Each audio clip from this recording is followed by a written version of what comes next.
तर कालच्या व्हिडिओमध्ये तुम्ही बघितलंच असेल की आम्ही आमच्या गावी आलो आहोत, म्हणजेच माझ्या सासरी आलो आहोत. तर हे आहे माझ्या सासरचं घर आणि हे तुम्ही छप्पर बघताय ना, हे खूप जुनं आहे आणि इथे माझ्या सासूबाई स्वयंपाक बनवतात. आजकाल गावामध्ये असं बघायला भेटत नाही, पण आमच्या घरी आहे की जुन्या पद्धतीने असं पाणी साठवून ठेवतात. याला रांजण म्हणतात. तुमच्या इकडे याला काय म्हणतात कमेंट करून नक्की कळवा.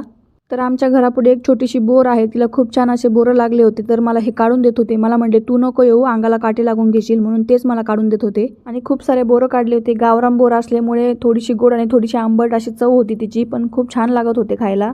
पाट्यावर मसाला काढून भाजी केलेली कुणाला आवडते? मला तर खूपच जास्त आवडते. इकडे माझ्या सासूबाई पण पाट्यावरच मसाला बारीक करत होत्या आणि ह्या गॅस वापरत नाही, त्यांना गॅसची भीती वाटते म्हणून ते स्वयंपाक चुलीवरच बनवतात. आणि आमच्या इथे जवळ शेजारी आजी राहतात, त्यांची इथे तुळशी एवढ्या आहेत ना, असं वाटतं त्यांनी नर्सरीच टाकली की काय.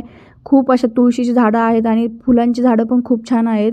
त्याच्यानंतर त्यांच्याकडून तुळशीचं रोप आणलं, जेवण केलं. चला भेटूया आपण उद्या.